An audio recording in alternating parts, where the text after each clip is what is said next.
este vídeo vamos a ver el proceso completo del análisis de riesgo de crédito que tiene que seguir cualquier operación que se solicite en una entidad financiera. Las etapas que va a seguir cualquier operación son básicamente tres. Una primera en la que se tiene que hacer un estudio de la operación y del cliente, un estudio cuantitativo, trata de las diferentes metodologías como los credit scoring y también un análisis cualitativo. En la segunda fase se hace la formalización de la operación. Esta es una fase en la que se establecen claramente cuáles son las condiciones que tiene que llevar la operación, estableciendo los distintos condicionamientos, plazos, garantías y las cláusulas que tiene que cumplir la operación para que ésta siga viva. Y hay una tercera y última parte que es la que va desde la formalización hasta el vencimiento de la operación. En este periodo, fundamentalmente lo que se hace es un seguimiento muy cercano de cómo evoluciona la operación en concreto y también cómo evoluciona la calificación crediticia del cliente. Por ejemplo, recordemos que todo el proceso es completo desde el momento en el que se concede la operación hasta el momento en el que el crédito queda absolutamente extinguido.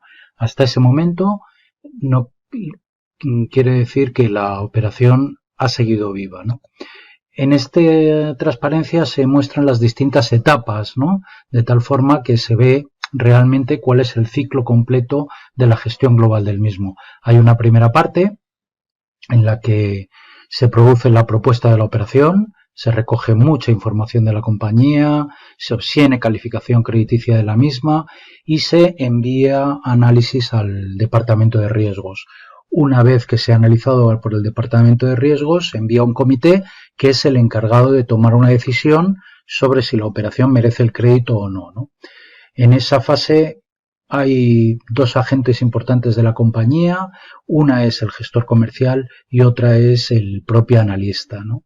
Una vez que la operación ha sido concedida por el comité de riesgos, entramos en una nueva etapa, ¿no? Que sería la de instrumentación, que entran a pesar dos agentes, el gestor de riesgos, el gestor comercial y el especialista de la asesoría jurídica.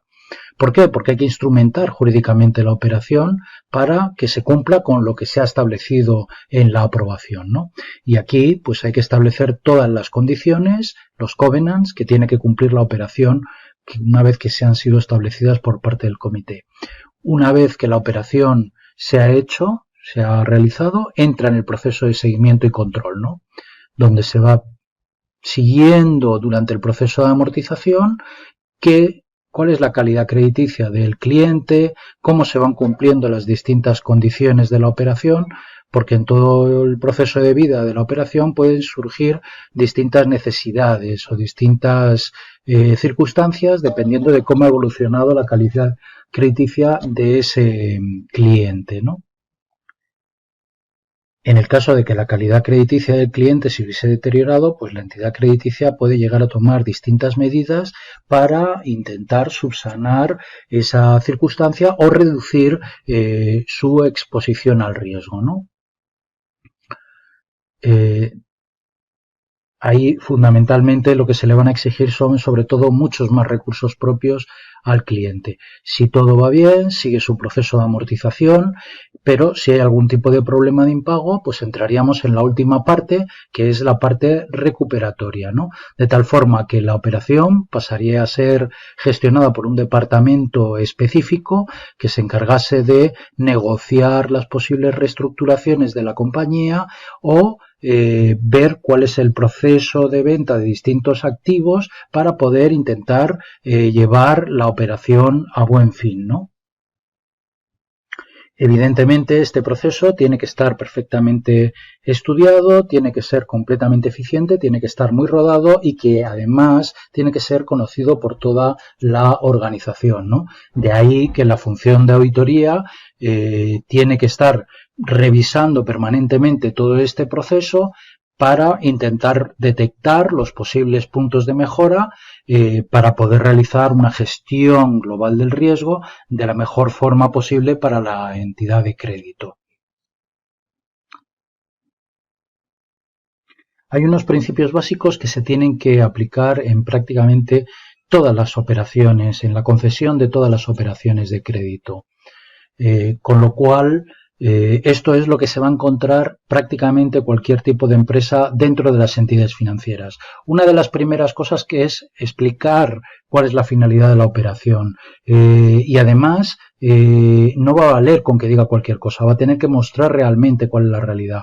Luego se va a hacer un análisis del crédito, con lo cual va a tener que aportar mucha información, bien para los modelos, bien para los analistas. Y por último, lo que van a tener que valorar dentro de la entidad de crédito es la capacidad de repago de la compañía, es decir, la generación de cash flow. En definitiva, las entidades de crédito valoran el riesgo de crédito desde una triple dimensión. Una primera en la que se mide el riesgo de crédito como probabilidad de impago o default, es decir, lo que se evalúa es el nivel de solvencia de la compañía. En segundo lugar, lo que se hace es ver el riesgo como viabilidad del retorno, es decir, lo que se va a revisar es la capacidad de repago por parte de las compañías, y por último se va a intentar obtener una rentabilidad ajustada al riesgo que está corriendo la entidad financiera para que se pueda conceder esta operación. Vamos a ver algunos ejemplos básicos con algún ejemplo. Es habitual en muchas operaciones de crédito que las empresas justifiquen las operaciones diciendo que es para financiar circulante o para desfases de liquidez. Una vez que se ha analizado la operación, lo que nos podemos encontrar es con que la finalidad es diferente. Es decir, pueden ser fondos para poder amortizar cuotas de préstamo de otras entidades financieras, o que la empresa quiere financiar la compra de un barco deportivo, o distribuir un superdividendo, es decir, que realmente la finalidad no es la que nos había manifestado, ¿no? Evidentemente, en este tipo de situaciones se reduce la solvencia de la empresa y se perjudica además la finalidad de la operación. Por tanto, en el caso de que no se profundizase realmente en lo que nos ha dicho, lo que nos encontraríamos con un error en el proceso de concesión. También nos podríamos encontrar, por ejemplo, con el caso de un préstamo, una empresa con una cuota de 100.000 euros al año, con un cash flow de 400.000, ¿no? Pero realmente cuando miramos y analizamos en profundidad nos encontramos con que la empresa tiene un rating C y que tiene unos ratios de recursos propios muy bajos, del 5%. Podríamos decir que esta empresa tiene capacidad de repago, pero en cambio tiene aparentemente un problema de solvencia, ¿no? Con lo cual, aquí nos encontraríamos nuevamente con la concesión de una operación que llevaría a unos riesgos que en principio no estarían contemplados por parte de la empresa. El tercer caso sería, por ejemplo, el caso de un cliente con un rating A, al que se le pide un préstamo de 100.000 euros con una garantía de 150.000, pero lo que nos encontramos es que si estudiamos el préstamo, a lo mejor nos encontramos con que tiene un cash flow negativo, con lo cual, pese a que tiene un nivel de solvencia aparentemente importante, lo que no tendría es ninguna capacidad de repago, con lo cual podríamos correr el riesgo de haber concedido una operación de forma completamente errónea. Por lo tanto, así que es muy importante cubrir la solvencia, cubrir la capacidad de pago y que además también que la rentabilidad de la operación sea suficiente para retribuir a la entidad de crédito. Cada entidad lo que va a establecer claramente cuáles son los criterios de admisión de operaciones. Pueden ser completamente distintos entre las distintas entidades y, por ejemplo, esto que aparece en esta transparencia sería un ejemplo, ¿no? En el que, por ejemplo, lo que se pretende es revisar la capacidad de pago, conocer además el cliente y el sector, porque nadie daría un préstamo a alguien que no conoce perfectamente el sector en el que está trabajando. Es un criterio razonable e importante de selección de riesgos, ¿no? Por eso es importante la experiencia del cliente en el sector. Luego también es muy importante conocer qué tipo de antecedentes de reembolso tiene el prestatario, es decir, que hay que mirar cómo se ha comportado en el pasado para conocer cómo puede llegar a comportarse en el futuro. Los importes que solicita o que se van a financiar tienen que ser acordes con la finalidad, igual que también el producto tiene que estar adecuado a la finalidad.